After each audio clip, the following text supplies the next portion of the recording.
প্রদ্যুৎদা যেটা আমাদের সবচেয়ে ভালো লাগতো যে উনি সাংবাদিকদের, ক্রীড়া সাংবাদিকদের উনি একটা বিশেষ গুরুত্ব দিতেন।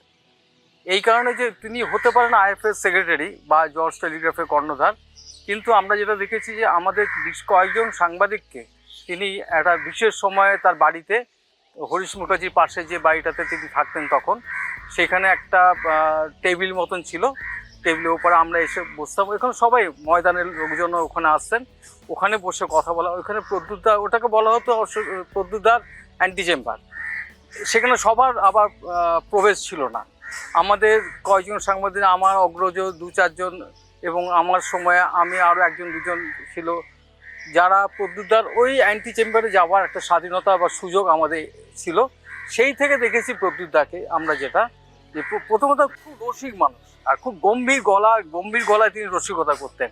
এমন রসিকতা মানে যারা, আমরা তখন বিবাহিত নয়, ফলে বিবাহিত সাংবাদিকদের সঙ্গে এক ধরনের রসিকতা, আর আমরা যারা অবিবাহিত সাংবাদিক আমাদের সঙ্গে একটু মজা করে যে কোনো প্রেম করি কিনা, এই করি কিনা, নানা রকম ঘটনাচক্রে। এটা বলছি যখন আমি আজকালে 81 সালে আজকাল শুরু হয়, তারপরে যখন দৈনিক কাগজে কাজ করার সেই সময়। কিন্তু তার আগে প্রদ্যুৎদা আমাদের যে খেলার কথা ম্যাগাজিনটা তখন শুরু হয়েছিল অশোক দাশগুপ্তর সম্পাদনায়, সেখানে তখন আমাকে মানে মুকুল দত্ত, প্রবীণ সাংবাদিক, তিনি বলেন যে অশোকের সঙ্গে দেখা করো, তোমাকে অশোক খুঁজছে খেলার কথার জন্য।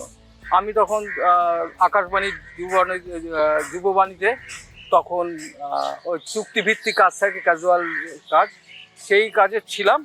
তো যাই হোক, যখন খেলার কথায় যোগদান, তার কিছুদিন পরে যোগদান মানে তখন ময়দান কয়জন আমরা করতাম, তাদের মধ্যে আমাকে পছন্দ হওয়ার জন্য ডেকেছিল। কিন্তু প্রদ্যুৎদা তার জর্জ টেলিগ্রাফ টেন্টে হঠাৎ একদিন ডেকে পাঠান।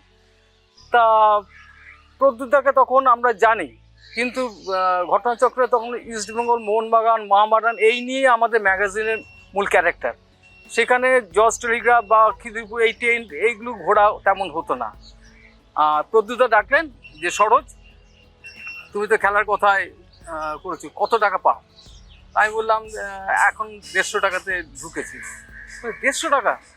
প্রদ্যুৎদা বলল ঠিক আছে, আমি অশোককে বলছি তোমার টাকাটা একটু আমি শুনছি। তুমি তখন এই যে প্রদ্যুৎদা, এই কথা বলার অর্থ যে প্রদ্যুৎদা প্রত্যেকের খোঁজ নিতেন, তার পরিবারের খোঁজ, পরিবারের সঙ্গে কি সম্পর্ক, কখন বেরিয়েছি, কখন খেয়েছি। তিনি খাওয়ার ব্যাপারে প্রথম হলো আগে খাও, ওনার যেটা যে বাড়িটার কথা বলছি, যে ফ্ল্যাটটার কথা, সেখানে আগে খাওয়া, তারপরে কিছু কথা, তারপরে আইএফএ নিয়ে তিনি আমাদের সঙ্গে আলোচনা করতেন, করে কিন্তু সিদ্ধান্ত নিজে নিতেন। এবং আমার মনে আছে মোহামেডান স্পোর্টিং ক্লাবে যখন সাসপেন্ড করলেন, সেই সময় প্রদ্যুৎদা মানে খুব ভীষণভাবে তখন সরকারের সঙ্গে কথা বলছেন কি করলে কি হয়, কিন্তু উনি মনে মনে উনি যেটা ঠিক করে রাখেন, যেটা ওনার ভেতরে একটা অদ্ভুত ক্যারেক্টার, উনি যেটা সিদ্ধান্ত নিয়ে রাখেন সেটা তিনি করে ছাড়েন। এই যে প্রদ্যুৎদার মানে কোনো সেই জায়গা থেকে সরবেন না, সেই জায়গাটাকে আরও শক্তিশালী করার জন্য আরও 5 জনের সঙ্গে কথা বলবেন, ঠিক আছে, কিন্তু সিদ্ধান্ত তিনি নিয়ে ফেলেছিলেন মোহামেডানকে সাসপেন্ড করবেন, টিম তুলে নেওয়ার জন্য। প্রদ্যুৎদা তখন প্রচণ্ড মানে এমন প্রশাসক যে যিনি কোনো কঠোর সিদ্ধান্ত নিতে কখনো দ্বিধাগ্রস্ত হননি, কিন্তু আলোচনা করেছেন প্রত্যেক ক্ষেত্রে। এবং পরের দিকে আমরা যখন 88 সালে আমরা যখন প্রদ্যুৎদার প্রথম কলকাতা থেকে আন্তর্জাতিক ফুটবল কলকাতা বাইরে নিয়ে গেলেন শিলিগুড়িতে, তখন দেখেছি কি লড়াই। একদিকে লড়াই হচ্ছে অশোক ঘোষের সঙ্গে, কিছুটা ক্রীড়ামন্ত্রী সুভাষ চক্রবর্তীর সঙ্গে থাকলেও তার সঙ্গে কিছুটা লড়াই। এই সব নিয়ে শেষ পর্যন্ত তিনি জ্যোতি বসুর দ্বারস্থ হয়ে সেই স্টেডিয়াম করে ছাড়লেন। যদিও পরে সুভাষ চক্রবর্তীর ভূমিকা ছিল, ওখানকার ফসিন যে ব্যবসায়ী সংস্থা তাদের সঙ্গে কাজ করা। আমি বলতে চাইছি যে প্রদ্যুৎদা স্বপ্ন দেখতে ভালোবাসতেন এবং পিছিয়ে আসতেন না। আর তিনি সাংবাদিকদের সঙ্গে প্রতি মুহূর্তে তার ভাবনা চিন্তাগুলো শেয়ার করতেন।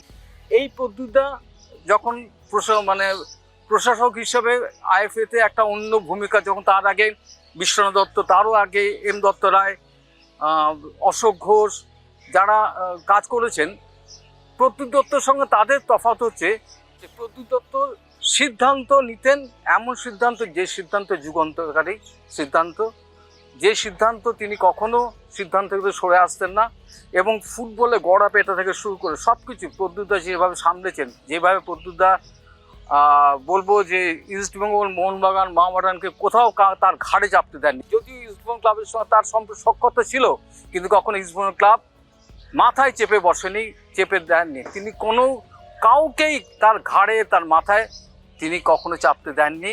যা সিদ্ধান্ত নিয়েছেন একেবারে ভেবে চিনতে এবং কঠিন হলেও নির্দ্বিধায় নিয়েছেন।